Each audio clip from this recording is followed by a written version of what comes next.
Well, hi everyone, it's Pete here from the Pain Toolkit, and yes, we're back. We're back doing another Pain Toolkit interview. And who have I got with me today? I've got the very lovely Mandy Wilson from the Northeast. Good afternoon, Mandy. Thank you for that lovely introduction. The money I've sent in the post has certainly been useful, so thank you for that. I'll tell you what, baby, worth every penny, baby. Okay, listen, Mandy, I know. Thanks very much for taking the time out of your working day. I suppose it's the end of your working day now, but thanks for giving up a bit of your private time to do a. No problem, anytime. Yeah, it's always appreciated, and you know, to me, you're my go-to nurse, pain nurse, for information on stuff like, you know. So. Oh, bless you. Well, that's lovely to know. Yeah, baby. Yeah. Listen. A couple of weeks ago, I thought, you know, well, with all this COVID-19 thing kicking off and everything, it's for a lot of people with long-term pain, it's going to sort of flip them over a bit, you know, because you get to that sort of recovery routine, stuff like that, and this comes along, and then oh my God, well, you know, and I think that they really need a holding hand, but just, you know, there needs to be a bit more. I always say self-management is like the willow tree. You've got to be flexible, you know. And, yes, definitely. You know, when the wind's blowing, and so it's around changing things, like changing our, you know, what you know, we can't go out. We've got to stay at home. So what do we do while we're at home? So, so I've sort of been asking people. I did a video last week with Linda Crawford and Sue Peacock, and you're the third one for the top tips, really. So, have you got any sort of tips that you can give people with pain on what they can do while this you know, we're in this sort of, I don't really like the word lockdown, but isolation, I guess. So, over to you. Well, thank you for the opportunity, Pete. And as you know, I'm a big fan of yourself and the Pain Toolkit, and that's without payment. I'll invoice you at the end. So I've got 6 top tips to pass on today, and this is also some information that I can share from some of the people I've been speaking to over the last few weeks, some of the patients who I've been doing a lot more telephone reviews, and it's amazing the difference you can make at home just by putting in place some really good top tips to kind of get things moving and get you motivated as well. So the first top tip I want to pass on is about moving. It's so important. And I spoke to this lovely chap last week who's approaching 80, lots of back pain, and his pain has been made worse, I think, because he's not moving so much. So for about 90% of the day, he sat still. So I put him on just a very gentle plan over the phone with his missus, and just got him to be standing and stretching very gently every 20-30 minutes. Just doing some shoulder rolls, doing some arm rotations, very gentle stuff, not pushing into pain, just doing it nice and gently. And when I've called him back for a further review just to check on him, because I was worried about his chest as well, he says he's actually noticing a change in his pain, and his pain has dropped slightly because he's starting to move a little bit more. And our muscles, as you know, you're Mr. Mobile Gym. I love your stretchy bands that you use, but it means that you can move and stretch on a regular basis, and you don't actually need loads of gym equipment. You don't need any, just to be moving and gently stretching on a regular basis. It can make a big difference. Andy, before you go on to your second one, I'll tell you what, that's fantastic, because movement, you know, is well, for me, it's my medicine. Like, you know, I don't take any pain meds, because I do, you know, I keep active and do my bits and bobs like that. But it's funny, as I've just looked up, because it's reminding me, you saying that it's this guy being 80 odd. There's a physio from Malta. I'm not sure, I think he's a Brit, guy called Bryn Kennard. And he's actually been doing videos while this problem on with the COVID thing. on stretching exercises for over 80s.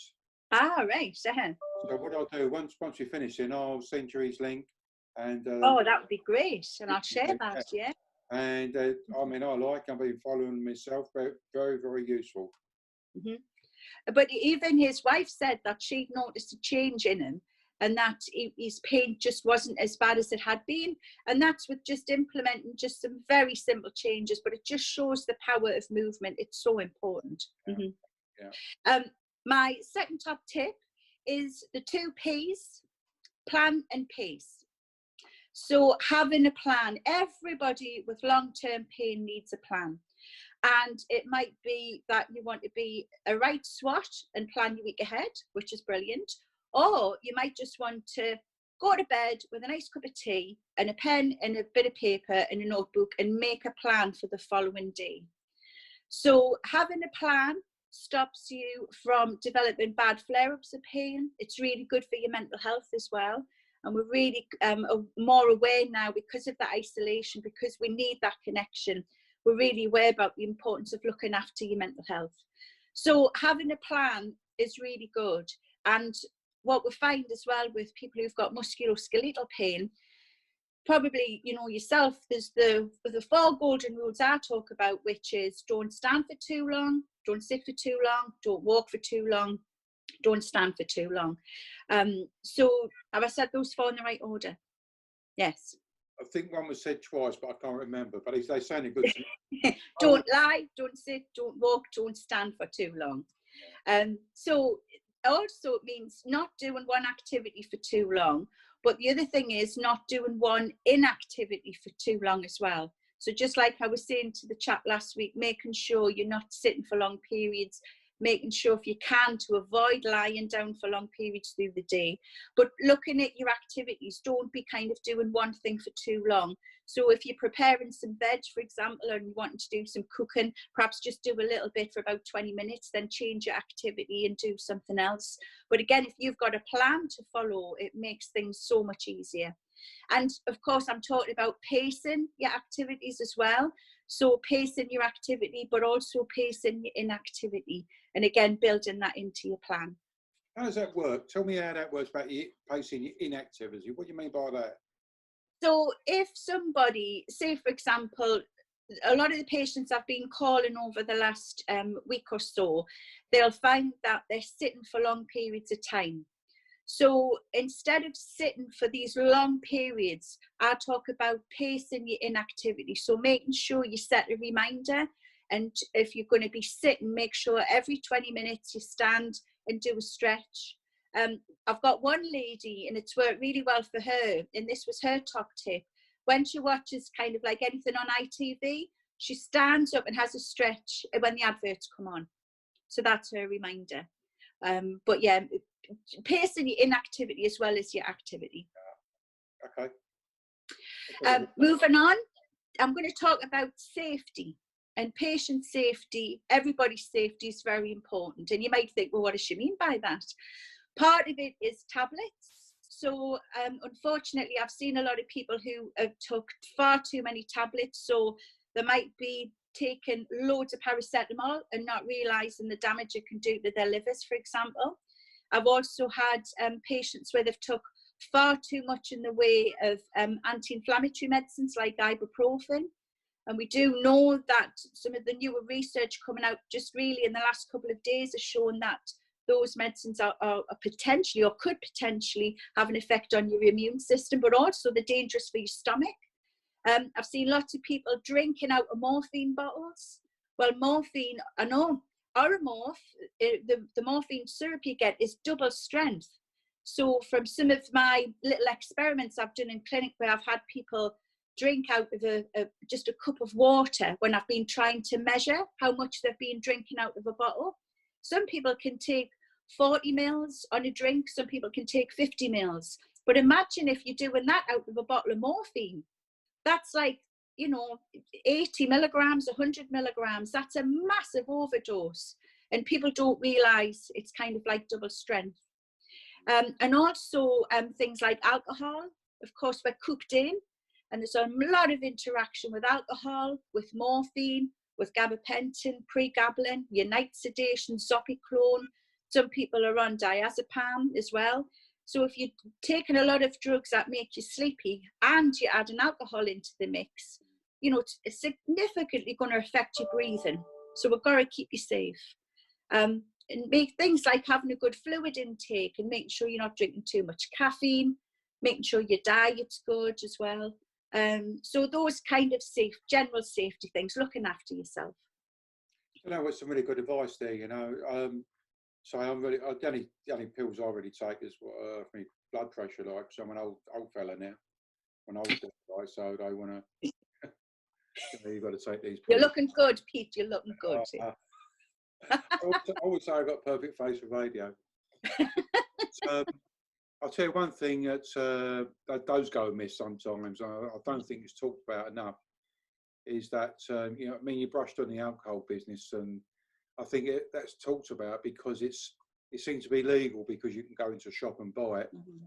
But I do, and I mean, I listen. I know this goes on, but people take the other gear as well, like, you know, the smoking and whatnot. Yeah. And marijuana. I can't even say it. Marijuana. Would I pronounce it? Marijuana, cannabis. Marijuana, yeah. So there you go. And I'm guessing there may be other dodgy pills out there and whatnot. Mm-hmm. So, you know, when you're getting all prescription drugs, over-the-counter meds and whatnot, mm-hmm. you know, plus you're taking perhaps street drugs and whatnot, you know, that to me is like a bit of a cocktail that you don't get into, like, yeah. And when you become sedated, that's an early sign that you can develop respiratory depression. And you see, these drugs, especially morphine, will bind to your breathing center in your brain. And normally, you know, if you were just to kind of hold your breath, you would hold it and count, and you would probably eventually gasp, and you'd be gasping for your breath. With morphine, it binds to your respiratory center receptors, and you lose that safety net. So people have got to be really careful with their medicines. And the reason I'm saying this is because this is what I see in pain clinic, you know. Yeah. I've just been talking to a lady this afternoon, and she's on codeine. So she's on kind of full dose codeine, like 240 milligrams a day of codeine. And she didn't realize that codeine gets metabolized into morphine. So she didn't realise she's on about 25 milligrams a day of morphine, equivalent. Mm-hmm. I was talking to one of the locals here, a fellow across the way there, and he went down to the local Boots to get some. Our local Boots got broken into, actually. Oh God! I don't know what they got away with, but I'm guessing, you know, must be some sort of gear or whatnot. Mm-hmm. But he was hand sanitizer, probably, and the current in toilet rolls. Well, he was saying that if down at Boots, the Boots there, you couldn't buy the paracetamol. It was you had to ask for it, like, you know. Yeah. They took it off the shelves where you could help yourself. Mm-hmm. And I said, well, what's going on? And apparently he said there's something in the news that maybe a shortage of paracetamol because of people bulk buying and panic buying. Mm-hmm. And something to do with the virus business can help with that or what now, I don't know. Mm-hmm. And some of the shops have put their paracetamol prices up, because you used to be able to buy a packet for about 50 pence or something, and now some of them are selling it for 20 quid. It's mad. Mm-hmm. Yeah. Mm-hmm. Someone, even toilet roll, someone put on Facebook this afternoon, they thought it was getting a good deal buying 9 toilet rolls or 10 or 20 toilet rolls. But the thing was, the carton bits in the middle. Oh, yeah. Were massive. You know, there was hardly any toilet paper, sort of thing, you know. Oh. They paid like 9 quid for like toilet roll. What a rip-off. Almost a rip-off. Anyway, let's carry on. Crack on. Next top tip is about your mood and the importance of looking after yourself and looking after your own well-being. Now, we know that there's a physiological link with anxiety, stress, worry, panic, low mood and depression. And we know that your mood will make the body produce more chemicals like adrenaline and cortisol, but that has actually a knock-on effect on the body, and it makes the body produce more pain chemicals, so it's kind of amplifying the pain.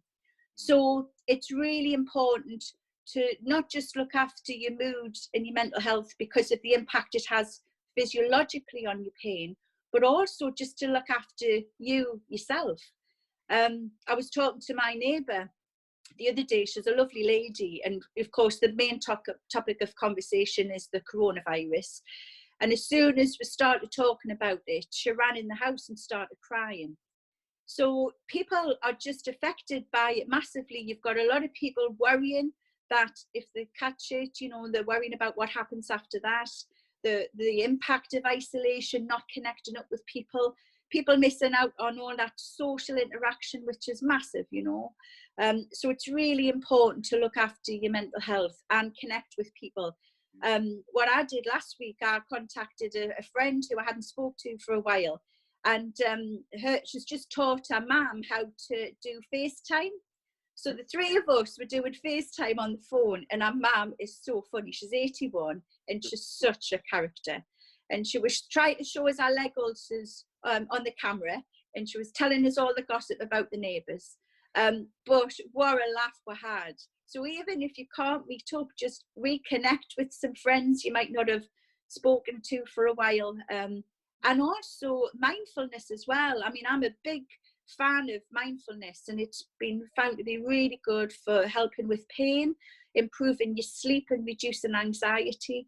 And again, you know, I can send you, I've got a couple of really good resources around mindfulness that I can send you, and you could, you know, pop that on your website, Pete, if you want to. I will, and also I'll link them up with the YouTube, you know, the video. Oh, brilliant. Yeah. In the little comments bit. Have you got any others? Is that it? No, two more. Okay. So what the next one is, just kind of going on from what I've said about making sure you connect with others. There'll be a lot of people who've been going to support groups, but again, you can try and link in with some of the stuff happening online, like the stuff you're offering in your webinars, and also, you know, your workshops that you're running online for people who have long-term pain. You know, I've been trying to encourage some of my patients to connect up that way as well. And also Saturday. I'm doing another one on Saturday. Brilliant. Oh, that's great. They make such a massive difference. And you feel so much better after you've done one of your workshops. So I would encourage everybody to sign up for one, and you're running them all the time anyway.